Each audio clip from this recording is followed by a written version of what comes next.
Okay, for this dog training video, we're working with Hunter. Hunter here is a Chow mix. He's how old, 10? He'll be 10 in September. He's going to be 10 in September. And he does not like it when his guardians get in the pool. So in this video, we're going to be using some counter conditioning. I'm also going to go over some desensitization. So first of all, we'll go ahead and do what we've been doing. So we've got Dad, who's his favorite person in the world, and the person he gets the most worked up when he gets in the pool. So what I'm going to have Dad doing is Dad is going to splash his foot in the pool.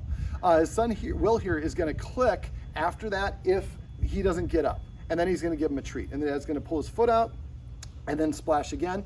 Now, if he gets up and paces around or starts whining, that's his indication that that's too much stimulus for me. So we want to go at the dog's pace. So at first we might have to just lightly splash. And when we were doing this earlier, we were testing it out a little bit. Dad got in and stood up, and that caused him to whine and move around a little bit. So if that's the case, that's practicing towards failure, which we don't want to do. We want to practice towards success. The idea is to gradually increase the level of intensity until eventually we're in there and splashing around, and he's not reacting to it at all. All right, so I'm going to let Dad go ahead and splash.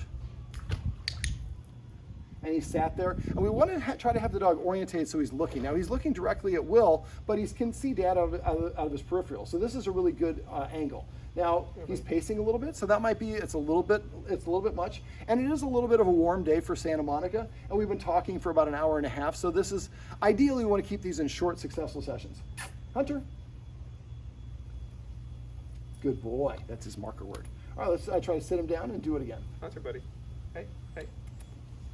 There you go. I got the treats now. I don't have the treats. He's got all the good stuff. Hey, sit. Now I'm asking for a sit just to see if the dog's comfortable. If you ask the dog to sit once and it doesn't want to sit, that's an indication I might be a little bit over aroused. And if he stands up, that could be an indication he's a little bit aroused. It doesn't mean it's bad.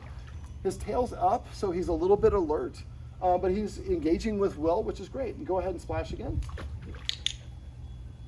So he started to pace off, but Will had good timing there and was able to get him to stay here. And if you want to pet like Will's doing, that's totally fine as well. That doesn't make dogs more worked up. We want to be very gradual.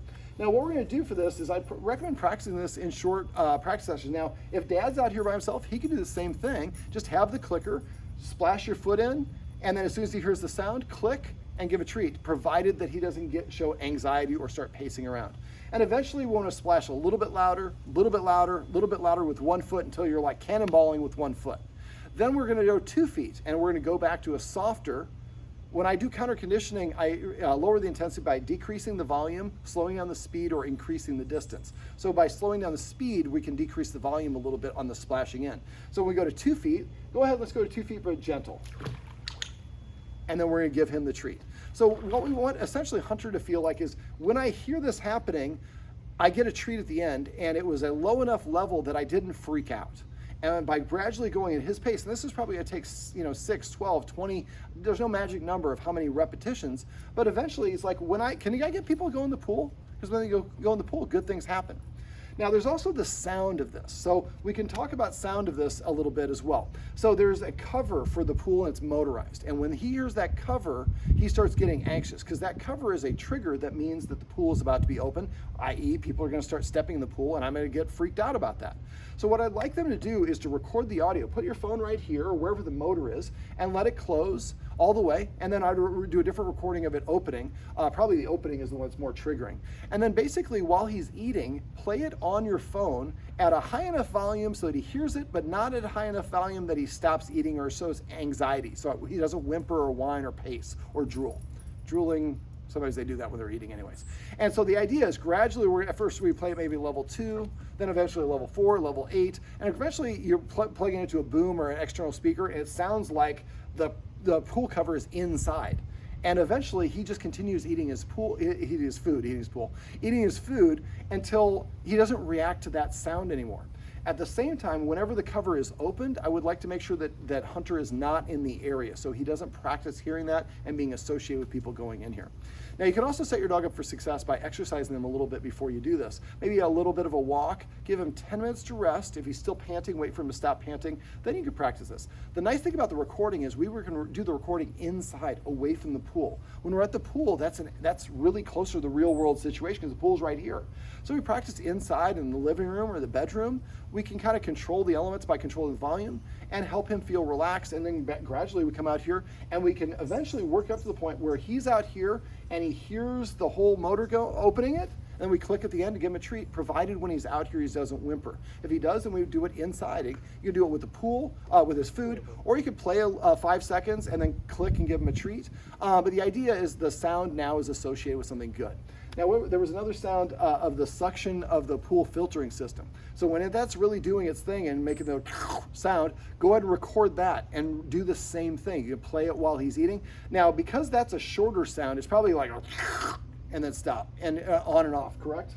So when you're doing that, you could play that sound, then give him a treat afterwards, play that sound, give him a treat, and gradually raise that level. And then what was the other sound that you mentioned? Jacuzzi noise. The jacuzzi noise. So I'd also record the jacuzzi noise. So we're gonna do the sounds probably away from the pool to help him feel comfortable and relaxed with that sound until it can be full blast, and he like really doesn't care. Now, when the jacuzzi's going over, it's you can't see it here, but it's kind of I don't know what it called, infinity or a waterfall. Basically, it's higher than the pool, and when it goes on, the water cascades across the tile into the pool, right? Yes. So when that happens, that's a motion. Not emotion, but a motion. And so when that's the case, we might want to also have him over here or on the grass and have it turn on. And how long does it take before it starts bubbling over? Well, it doesn't have to, but it generally happens pretty much As soon As soon as you turn it you on? get in. So can you turn it off and have it stop right away? not right away, but So if you can't control the start and stop right away, because I don't want him to see it and be okay for like 3 seconds, and then he starts freaking out, and then it takes 5 seconds to turn off. So if that's the case, as weird as it sounds, you might get like a TV cardboard box or something, so that you could we've already done the sound, so you shouldn't do this until the sound no longer bothers him. So then if it does take a couple seconds and he starts to get up, or he senses he's getting a little anxious, put something, a towel or something, so he can't see it, while somebody simultaneously turns it off. So you have to have really good timing. We want to turn that off as quickly as we can before the signs of stress. If he stresses out, then we've got what I like call getting greedy, and we push too far too fast. Now eventually the sounds are not going to do it, then eventually it's going to be the motion. So once the sound of splashing in there with 1 foot is going to be fine, then dad can come over here, step into it, and then if he doesn't freak out, click and give him a treat, step out. And you're going to repeat, just stepping in the first step. But when right now we're seated, that's not the position dad normally is in when he gets into the pool. So that's not real world, but it's an easier step. We always make it a smaller step to help the dog absorb what it is we're doing. When you're standing, that's going to be harder. So if he gets too much for it, you might stand and just put your foot down to the water, but not splashing it, or put your foot in the water very quietly so there's not a sound, and only 1 foot. And then pull it back out, click, and give him the treat. So we want to back up until we can find a level that he can handle. And then you might be like, okay, I'm stepping in, stepping out, stepping in, step out, click, treat, step in, step out, click, treat. And eventually we can do that with both feet, but we're only on the first step. And then eventually we can do that to the second step.